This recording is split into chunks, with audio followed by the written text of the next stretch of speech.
ঢাকা বিশ্ববিদ্যালয়ের মনোগ্রামে একটা কোরআনের আয়াত লেখা ছিল, ইকরা বিসমি রাব্বিকাল্লাযী খালাক।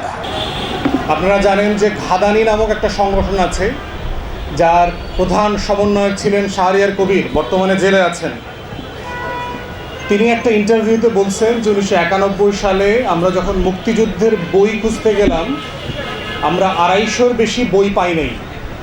91 সালে, যুদ্ধের 20 বছর পরে। ঘাদানি তখন বলল যে আমরা তখন পরিকল্পিতভাবে বই লেখানোর ব্যবস্থা করলাম, যেটা আওয়ামী লীগ যখন বিচার করবার জন্য উদ্যোগ নিল 2008, 9, 10 সালের দিকে, এইটা 3500-এর দিকে চলে গেছে। এখন 24 বছরের ঘটনা এবং যুদ্ধ নিয়ে এই 3500 বই যে বানিয়েছেন, এগুলো কিন্তু মোস্টলি গার্বেজ। এখানে ফ্যাক্টস নাই, লট অফ ফিকশনস আর দেয়ার। তো এখন চিন্তা করে দেখেন, আমরা তো ব্রিটিশ কলোনিতে 190 বছর ছিলাম। সেটা নিয়ে কি আপনি 10টা-20টা ভালো বই আছে এই সোনার বাংলায়? আপনারা যারা লেখাপড়া করেন, ইতিহাস নিয়ে ঘাটাঘাটি করেন, একটু গিয়ে দেখবেন তো আজিজ সুপার মার্কেট, নীলক্ষেত ঘুরে, যে 190 বছরের ব্রিটিশ কলোনিয়াল রুলের উপরে 20টা বই আছে কিনা, 30টা বই আছে কিনা। কিন্তু 24 বছরের বঞ্চনার গল্পের উপরে এবং 71-এর যুদ্ধকে নিয়ে 3500 বইয়ের প্রকল্প ঘাদানি তৈরি করেছে, যেটা আসলে মানুষকে কনফিউজ করেছে, মুক্তিযুদ্ধকে হেয় করেছে, ছোট করেছে, শহীদের সংখ্যা নিয়ে অযাচিতভাবে বিতর্কের জন্ম দিয়েছে।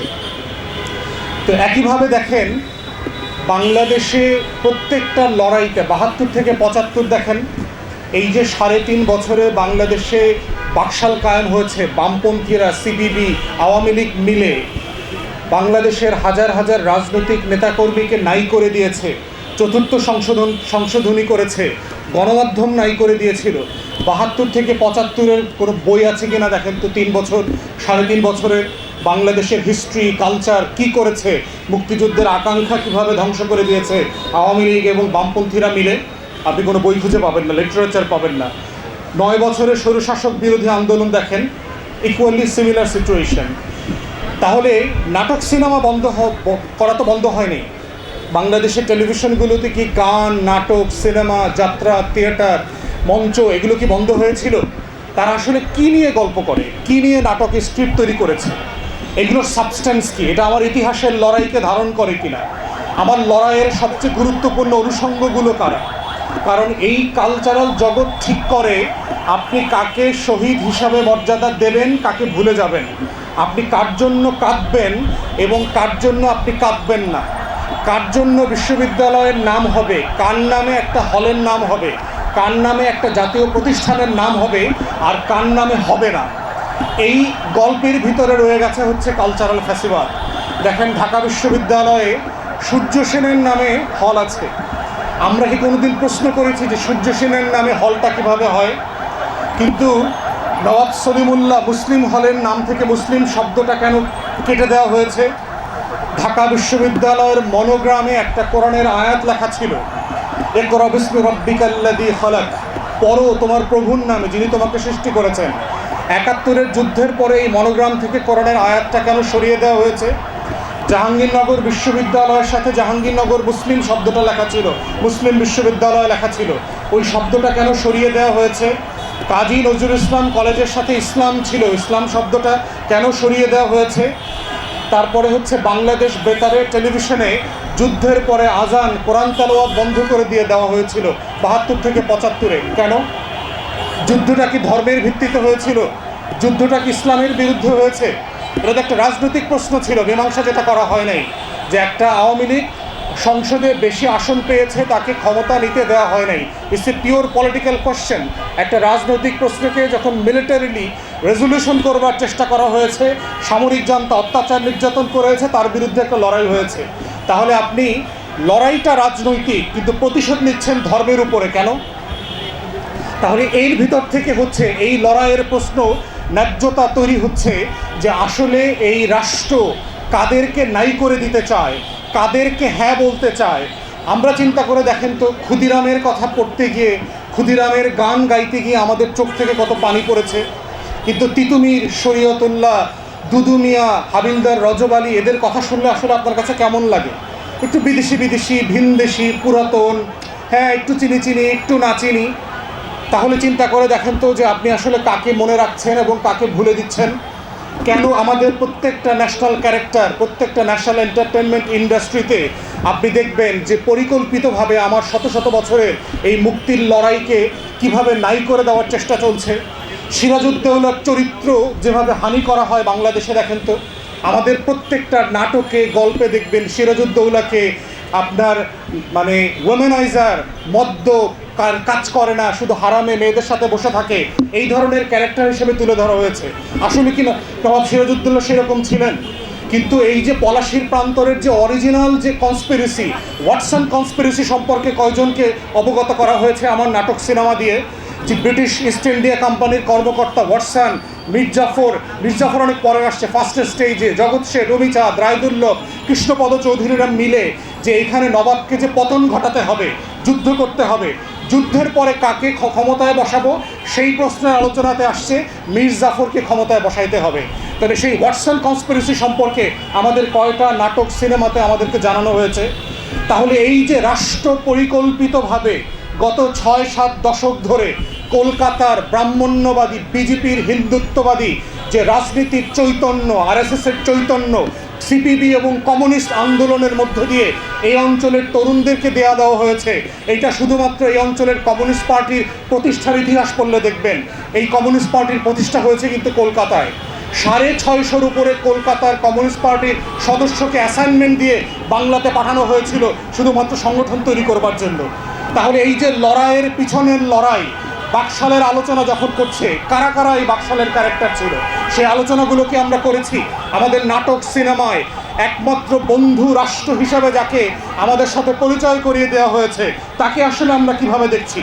বাংলাদেশের একটা ইসলামী দলকে আমি কোনভাবে দেখি আর বিজেপিকে আমি কোনভাবে দেখি? দেখেন, জামাত, খেলাফত, এই যে হেফাজত, ইসলামী দলগুলো, ইসলামিক ক্যারেক্টারগুলো সামনে আসলে আপনার কেমন লাগে? আর বিজেপির মোদি, অমিত শাহ, হেমন্ত আর শুভেন্দু, দিলীপ ঘোষকে দেখলে আপনার কেমন লাগে? এই কেমন লাগাটার মধ্যে হচ্ছে কালচারাল ফ্যাসিবাদ জড়িয়ে আছে, এবং এইটা বুঝতে না দেওয়ার মধ্য দিয়ে হচ্ছে আমার শত শত বছরের এই মাটির যে লড়াই, ইনকিলাবের লড়াই, আজাদির লড়াইকে ঢেকে দেওয়া হয়েছে। এজন্য বারবার রক্ত দিতে হয়। কিন্তু প্রশ্ন হচ্ছে বাংলাদেশের পলিটিক্যাল ক্রাইসিস হচ্ছে এদেশের অধিকাংশ রাজনীতিবিদরা হচ্ছে প্রপার মানে শিক্ষিত গণ্ডমূর্খ, যারা পলিটিক্যাল হিস্ট্রি জানেন না, কালচার বোঝেন না, জাতির মুক্তির লড়াই জানেন না, জাতীয়তাবাদী রাজনীতিটা কি, এই ভূখণ্ডের মাটির চৈতন্য জানেন না, এই ভূখণ্ডে কাকে নায়ক কাকে খলনায়ক বানানো হচ্ছে, কে বানাচ্ছে, কি কারণে বানাচ্ছে, সেই জিনিসটা যখন বোঝা হয় না, এই না বোঝার মধ্য দিয়ে আপনারা দেখেন সাডেনলি নাহিদকে বাদ দিয়ে তারেক রহমানকে এক দফার ঘোষক বানানোর চেষ্টা। এইটা হচ্ছে কালচারাল ফ্যাসিবাদ। পার্থক্যটা যেটা হচ্ছে যে ৭২ থেকে ৭৫ আপনি গণকণ্ঠ, হক কথার পত্রিকা, রক্ষী বাহিনী পাঠায়া পোড়া পত্রিকা সকালবেলা আইনা জ্বালায় দিতে পারছেন, কিন্তু এমন এক জমানায় বাস করছি যেই জমানা থেকে চাইলেই আপনি আরেকজনকে আইনা ঘোষক বানাইতে পারবেন না। আমরা ওই জমানায় নাই। এটা তথ্য প্রযুক্তির জমানা। সোনার বাংলায় ৭২ ফিরে আসবে না। আমরা আগের জমানায় ফিরে যাচ্ছি না। অতএব যেটা সত্য অতটুকু সত্য আকারে রাখেন, তা না হলে দুষ্টামি করে লাভ হবে না। জাদুঘরটা কেন ওপেন করতে দিলেন না? সব পক্ষ মিলে কমিটিতে একমত হয়েছে প্রথম অধিবেশনে যে অর্ডিন্যান্সটা যেভাবে আছে জুলাই জাদুঘরের এইভাবেই আমরা পাশ করব। জামাত, এনসিপি সব পার্টি একমত হয়েছে। 40 মিনিট আগে, আধা ঘন্টা আগে, without giving any notice to the opposition, 4টা অ্যামেন্ডমেন্ট কেন আনলেন জুলাই জাদুঘর নিয়ে? তাহলে এই যে দেখেন, সংস্কৃত মন্ত্রণালয় কাদেরকে বসিয়েছেন? এই মন্ত্রী প্রতিমন্ত্রীরা কারা? তারা কি জুলাইকে উন করে? তারা কি জুলাইয়ের পক্ষে কাঁদে? তারা কি জুলাইয়ের শহীদদেরকে ধারণ করে? যদি করতো তাহলে কেন আপনি ফেলানির যে স্কাল্পচার ছিল, আমাদের যে শাপলার গণহত্যার স্কাল্পচার ছিল, আমাদের যে শত শত আন্দোলন, লড়াই, ভারত বিরোধী সীমান্ত হত্যার বিরুদ্ধে, সেগুলো কেন আপনি জাদুঘর থেকে নাই করে দিলেন? এই নাই করে দেওয়ার দুঃসাহসটা আসে থেকে 2 বছর পেরোয় নাই, এখনই আওয়ামী কালচারাল ফ্যাসিস্টদেরকে দিয়ে আমাদের মন্ত্রী মিনিস্টাররা এক টেবিলে বসে খাচ্ছে, ডিনার করতেছে, পুরস্কার দিচ্ছে, শিল্পকলা একাডেমিতে ওদেরকে দিয়ে কবিতা আবৃত্তি করাচ্ছে। এত সাহস থেকে আসে? একটা জিনিস মাথায় রাখতে হবে, জুলাই নিয়ে খেলনার বাস্তবতায় আমরা নাই।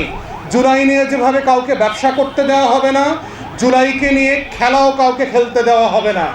জুলাই হচ্ছে আমার 100 বছরের লড়াইয়ের এক্সটেনশন। অতএব এই লড়াইটা হচ্ছে লড়াইয়ের জায়গা থেকে আমরা লড়বো ইনশাআল্লাহ। এবং জুলাইয়ের সবচেয়ে স্টেক হোল্ডার হচ্ছে বাংলাদেশের কোটি কোটি মানুষ, কোনো দল না, কোনো ব্যক্তি না। জুলাই কোনো ব্যক্তিকে নায়ক বানায় নাই, জুলাই শুধু খলনায়ককে চিহ্নিত করে দিয়েছে। কারা এই রাষ্ট্রের শত্রু, কারা আজাদিকে বারবার নাই করে দিতে চায়, কোন দেশ, কোন বর্গ, কোন কোন ব্যক্তি এবং কোন কোন সত্তা, সেই সত্তাকে চিনবার মধ্য দিয়ে, তাকে লড়াই করবার মধ্য দিয়ে, বিকল্প হাজির করার মধ্য দিয়ে বাংলাদেশের আগামী বাংলাদেশপন্থী রাজনীতির যে গোড়াপত্তন হয়েছে, এটাই হচ্ছে জুলাইয়ের ভ্যানগার্ড। তারা কালেকটিভলি সারা বাংলাদেশকে নিয়ে আগামী দিনের সেই লড়াইটা করবে।